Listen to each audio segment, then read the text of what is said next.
Bonjour, bonjour. Aujourd'hui, je vous propose une petite recette de clafoutis aux cerises au compact ou qualité. Alors, vous allez voir, hein, c'est facile, rapide à faire et c'est excellent.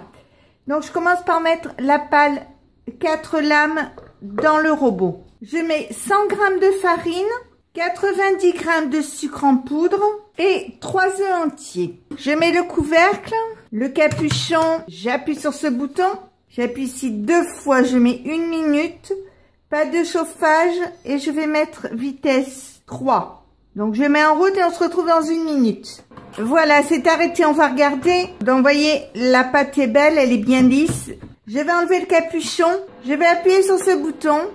Je vais appuyer ici 2 fois, je vais mettre 2 minutes. Pas de chauffage, je vais mettre vitesse 2. Et par la cheminée ici, je vais mettre 1/4 de litre de lait, c'est-à-dire 250 g.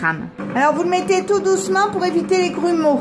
Pendant ce temps-là, je vais faire préchauffer mon four à 180 degrés pendant 15 minutes. Quand il reste 30 secondes, je mets 2 cuillères à soupe de kirsch. Alors si vous n'avez pas de kirsch, vous pouvez ne pas en mettre, il n'y a pas de souci.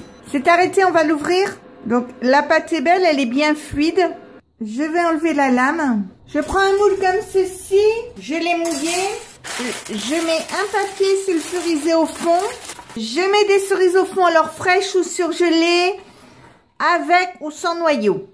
Là, il y a les noyaux. Mais quand je le fais et qu'il y a des enfants, j'enlève les noyaux pour éviter les accidents. Mais si vous écoutez les petits vieux du village, ils vous diront qu'avec les noyaux, c'est meilleur. Ça donne un meilleur goût au clafoutis. Je sais pas, moi, je fais tantôt l'un, tantôt l'autre, j'ai jamais vu une grande différence. Donc maintenant, je vais mettre ma crème, enfin ma pâte, dans le plat.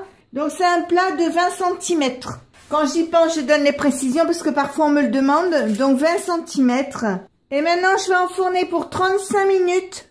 Thermostat 6, 7, comme vous voulez, ça dépend de votre four. Et donc, on se retrouve dans 35 minutes pour voir le clafoutis.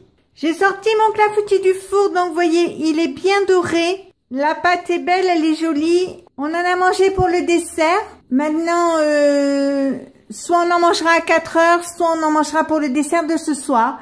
Donc, si ma recette vous a plu, eh bien, n'hésitez pas à mettre un j'aime, un commentaire ou tout simplement à vous abonner à ma chaîne.